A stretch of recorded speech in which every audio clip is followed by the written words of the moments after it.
That's always good for us. Hey, this is Bo back in the Sports Lounge. We're going to go all the way out to Montana, get a chance to talk to the legend out there, Rob Ash. How you doing, sir? Just great, Bo. How are you today? Good. I love Montana State. There's so many nice things going out with the state itself. It's like a little hideaway spot for a lot of leisure sporting activities. And in football, it is just a dominant force. There is newspapers here written in Detroit News about the programs out there. The fact that a lot of people are moving in that direction. It's got to feel pretty good to be in the driver's seat with all that news positive about your state and your university. Well, it really is. Montana is a football crazy state, first of all. I mean, it's the sport that everybody loves the most, and people are very passionate about it. And we have the two schools, both Montana and Montana State, both have great programs, and it's a great rivalry. So everywhere you go in this huge state, you've got passion. You're either Bobcats or Grizzlies, and it's a religion out here, and it's a beautiful place to live too. We love it, and I think people are discovering it more and more. We're getting more traffic through here, but that makes it exciting too.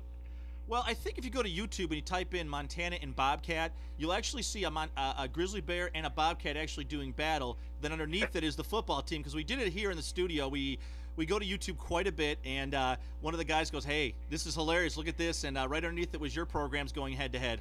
Exactly. Well, that's the way this state is. There's not very many fence sitters.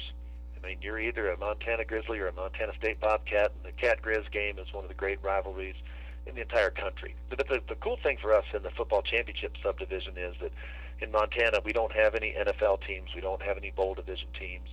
So the two schools, even though we're both FCS schools, and it's still, the most important thing in the state.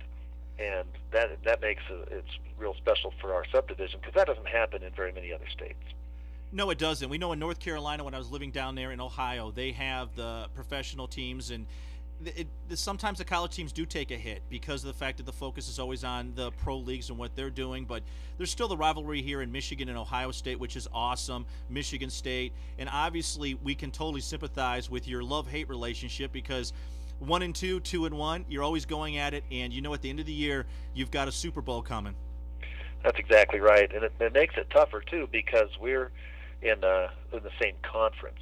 I spent a lot of time in Iowa, and Iowa State had a pretty good rivalry, but they were in different conferences, and the game gets magnified, takes on double or triple the magnitude when you're in the conference, and usually the playoff berth or the automatic berth or something like that is at stake when you get to that last game. So it really makes it a huge game on the schedule, obviously.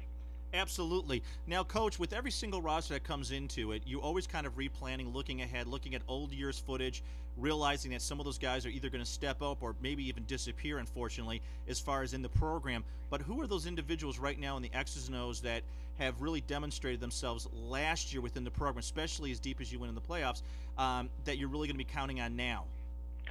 Well, Dane Fletcher is probably our headline guy right now on defense.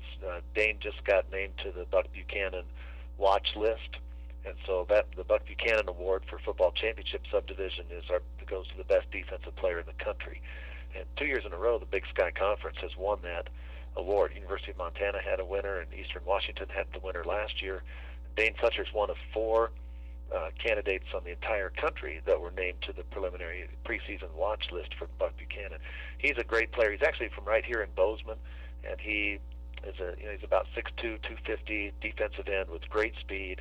He unfortunately tore his ACL last year at the end of the season, missed the Cat Grizz game, missed the Portland State game at the end of the year, so we really hurt our team at the end of the season. But he's healthy now. He's been training like a maniac, and he's a great threat for us in the front line. We lost Bobby Daly, who's an All-American 3-year starter, one of the best linebackers ever to play at Montana State, but we have some good players up front. Jeff Price is a senior linebacker. He'll be real good. And then we have a sophomore by the name of Clay Bignell, and he comes from a great Montana family, the Bignell family. His uncle was an All-American tight end here. They're ranchers from central Montana. They've been Bobcats forever in that family. He and his brother are both on the team, and there's some cousins that are coming up, the three of them in the future. So the Bignell name is a great name for the Bobcats, and Clay will be there in the middle. And then the other guy that's a real headliner for us, I think, this year, be an intriguing guy, is Kevin Retoriano. He's from California, actually. He's a transplant up here to the Bobcats, and he was a running back in high school. He's become a phenomenal safety. He's a guy that just makes interceptions and big plays, and he's not real big, but he's fast and instinctive. And so I think when you look at Dane Fletcher up front, you look at our linebacker core, which has always been good and solid, and then Rotoriano in the secondary. That's we've got some headliners to really work with. Our issues are probably going to be at corner, where we have to replace a couple guys that graduated.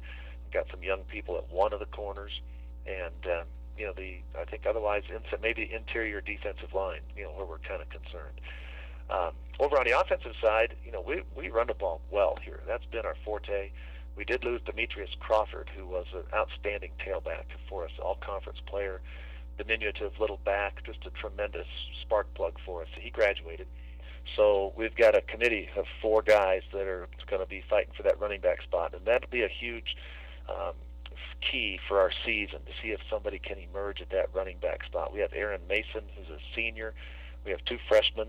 C.J. Palmer played a little bit last year, so he'll be a sophomore. And then we have Ricky Evans, who was a guy that we redshirted last year. He's a very dynamic threat from Texas, who's going to be a redshirt freshman this year. And Blade Beckstead is another guy in our program, good, steady player. So we got 4 guys at running back. We have to find an answer there. But the offensive line will be strong. I think whoever has the ball will get some holes to run behind. And then the key to our season, totally, is going to be our passing game.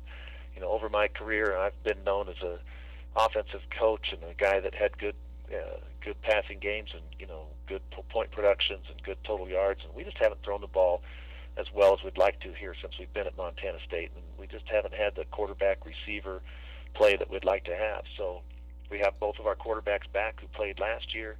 We have improved our talent, I think, in terms of the receiver positions, and again, that key for our whole season will be, can we throw the ball and complement the running game that we've been pretty good at the first 2 years. Yeah, you definitely have had that strong reputation out there, and you've had just a juggernaut of athletes winning different awards, obviously major accomplishments within the program itself. And a lot of us, when we look at it as fans, we don't realize how much it goes into coaching. You get a raw talent individual that looks good but makes a lot of different flaws, and your coaching staff comes in and really chips off that rough stuff and really puts forth just an excellent player.